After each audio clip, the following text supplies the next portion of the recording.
नमस्कार दोस्तों, स्वागत है आप सभी का एक नए वीडियो में। आज के इस वीडियो में हम पेट के बल लेटकर किए जाने वाले योगासनों के बारे में चर्चा करेंगे।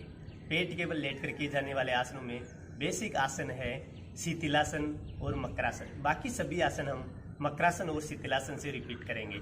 इस वीडियो में हम भुजंगासन, धनुरासन, शलभासन, विपरीत मर्कटासन और विपरीत नौकासन के बारे में चर्चा करेंगे। तो चलिए आज की इस वीडियो को शुरू करते हैं। पेट के बल लेटकर किए जाने वाले आसनों में सबसे पहले हम मेट या दरी पर आरामदायक स्थिति में लेट जाएंगे। अपने दोनों पांव पीछे की तरफ खुले रहेंगे। आपका पंजा बाहर की तरफ रहेगा। आपके दोनों हाथ अपनी ठोडी के नीचे आरामदायक स्थिति में रहेंगे। अपने दोनों हाथों को बाहर की तरफ खोलें। अपने एक पाँव को मोड़कर थोड़ा सा नी को बाहर की तरफ करें और आरामदायक स्थिति में लेट जाएं। इसे शीतलासन कहते हैं। शीतलासन को रिकवरी पोज भी कहा जाता है। जनरली फुटबॉल खेलने के लिए या हॉकी खेलने वाले प्लेयर्स अपने रिकवरी के लिए शीतलासन की मुद्रा में थोड़े समय के लिए लेट जाते हैं। शीतलासन में रिकवरी सबसे ज़्यादा तीव्र गति से होती है।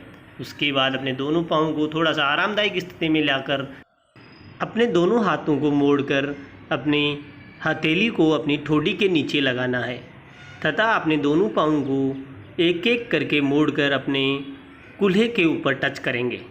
यह मकरासन है। मकर का अर्थ संस्कृत में मगरमच्छ होता है। अतः जिस तरह से मगरमच्छ पानी के अंदर आराम से लेटा रहता है, अपनी कार्यवाही करता है, उसी प्रकार हमें मन को शांत रखते हुए मकरासन की स्थिति में आराम से लेटना है। अपने दोनों हाथों को आरामदायक स्थिति में नीचे लेकर जाएं और थोड़े समय के लिए रिलैक्स करें। यह मकरासन और शीतलासन है। अगला आसन हम करेंगे भुजंगासन। भुजंगासन करने के लिए मकरासन की स्थिति से अपने दोनों पाँव को एक साथ लेकर आएं। आपका पंजा बाहर की तरफ रहेगा। अपने दोनों हाथों को अपनी छाती के बगल में लेकर आना है। अपने दोनों हाथों का सहारा लगाते हुए अपनी कमर को मोड़कर अपने हेड को और अपने ऊपरी शरीर को ऊपर की तरफ उठाना है। इसमें शरीर का आकार एक फन उठाए हुए सांप के जैसा हो जाता है, इसलिए इसे भुजंगासन कहते हैं। भुजंगासन की अंतिम अवस्था में थोड़े समय के लिए बने रहेंगे। श्वास प्रश्वास की प्रक्रिया को कंटिन्यू दोहराएं। अपने ऊपरी शरीर को धीरे धीरे नीचे लेकर जाएं और सामान्य स्थिति में थोड़ा रिलैक्स करें। इस आसन को दोबारा दोहराने के लिए लंबा गहरा सांस लेते हुए अपने हाथों के सहारे अपनी पीठ को पीछे की तरफ मोड़ते हुए अपने ऊपरी शरीर को ऊपर की तरफ उठाना है। आसन की अंतिम अवस्था में थोड़े समय के लिए बने रहें।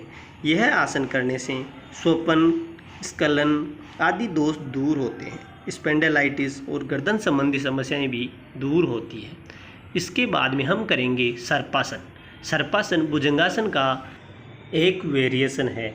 सर्पासन भुजंगासन का एडवांस आसन भी है। इसमें अपने दोनों हाथों को चेस्ट के बगल में लगाकर अपने ऊपरी शरीर को पूरा ऊपर की तरफ उठाना है। आसन की अंतिम अवस्था में श्वास प्रश्वास की प्रक्रिया हमेशा कंटिन्यू दोहराएं। धीरे धीरे अपने दोनों हाथों को मोड़कर सामान्य स्थिति में लेकर आएं। इस आसन को दोबारा दोहराने के लिए लंबा गहरा सांस लेते हुए अपने ऊपरी शरीर को अपने कमर को पीछे की तरफ मोड़ते हुए पूरा ऊपर की तरफ उठाना है।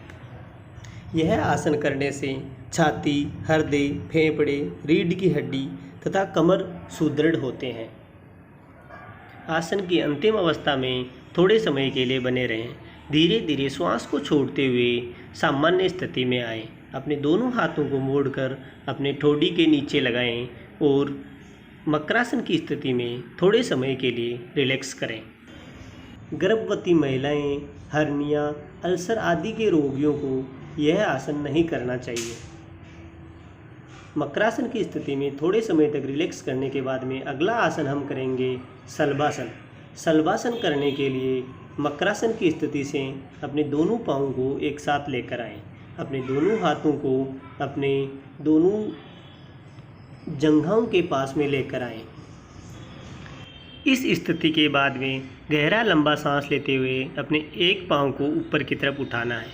जितना मैक्सिमम आप ऊपर उठा सकते हैं उतना ऊपर की तरफ उठाना है।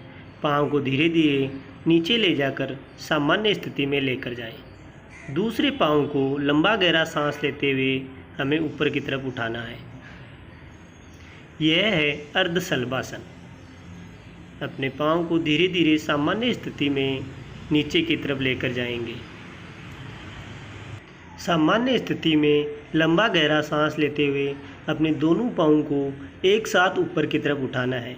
आपकी हथेलियां धरातल को छूती हुई धरातल की तरफ रहेगी। आसन की अंतिम अवस्था में थोड़े समय तक बने रहेंगे। धीरे धीरे अपने दोनों पाँवों को नीचे की तरफ सामान्य स्थिति में लेकर आएं। इस आसन को दोबारा दोहराने के लिए लंबा गहरा सांस लेते हुए अपने दोनों पाँवों को ऊपर की तरफ उठाना है।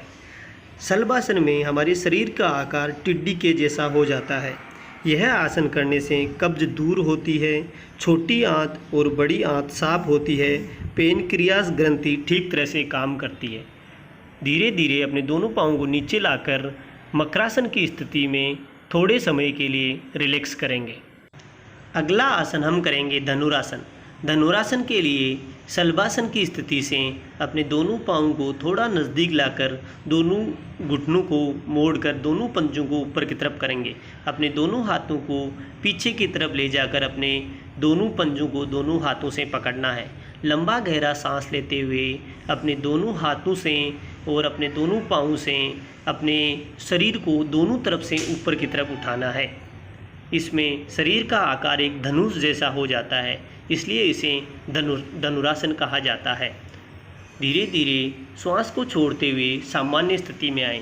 इस आसन को दोबारा दोहराने के लिए लंबा गहरा सांस लेते हुए अपने हाथों और पाँवों के सहारे शरीर को पूरा ऊपर की तरफ उठाना है। यह आसन करने से पेट और पृष्ठ भाग में वेट की चर्बी घट जाती है। यह आसन शलभासन और भुजंगासन दोनों का पूरक आसन भी है। ग्रंथियों को शक्ति मिलती है, कमर पतली होती है। यह आसन जो व्यक्ति कमज़ोर हो, जिनके तीव्र कमर में दर्द हो, दिल की धड़कन हो, उच्च रक्तचाप हो, उनको यह आसन करने से बचना चाहिए। धीरे धीरे सामान्य स्थिति में आकर मकरासन की स्थिति में थोड़े समय के लिए रिलैक्स करें। अगला आसन हम करेंगे विपरीत मर्कटासन। विपरीत मर्कटासन करने के लिए शलभासन की स्थिति से अपने दोनों पाँवों को एक साथ लेकर आएं। अपने दोनों हाथों को बाहर की तरफ पूरा खोलें। लंबा गहरा सांस लेते हुए अपने एक पाँव को ऊपर की तरफ उठाना है और उसे शरीर के दूसरी साइड लेकर जाना है। शरीर के ऊपरी हिस्से को सामान्य स्थिति में रखने का प्रयास करें। आसन की अंतिम अवस्था में श्वास प्रश्वास की प्रक्रिया को कंटिन्यू दोहराएं। यह आसन करने से आपकी मेरुदंड से संबंधित सभी प्रकार की समस्याओं से निजात मिल जाता है। इसे विपरीत मेरुदंडासन भी कहा जाता है। धीरे धीरे दोनों पाँव को सामान्य स्थिति में लेकर आएं। अपने दूसरे पाँव को ऊपर की तरफ उठाकर अपने शरीर की दूसरी साइड में लेकर जाना है। आसन की अंतिम अवस्था में थोड़े समय के लिए बने रहें। यह आसन करने से आपकी रीढ़ की हड्डी सुदृढ़ होती है, पेट की चर्बी कम होती है। जहाँ पे हम बोलते हैं कि जो साइड ओब्लिक रहता है उसकी चर्बी भी यह आसन करने से बहुत कम होती है।